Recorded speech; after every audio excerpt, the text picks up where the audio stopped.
ولا ترفع أمانيهم ولا تسمع أمانيهم. انتهى زمن الأماني. الأماني قد تلبى، قد تصل إليها عندما يكون الروح في الجسد، فإذا فارق الروح الجسد انتهت الأماني.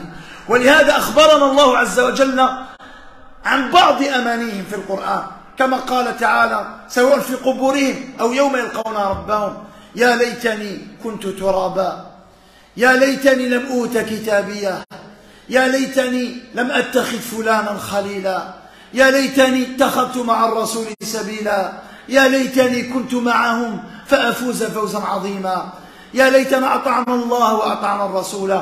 كل هذه أمانينا، لكن بعد مماتنا. اليوم نستطيع أن نحققها، ولكن غدا أبدا. ولكن قد يقول قائل: بما أننا تكلمنا عن أمانيهم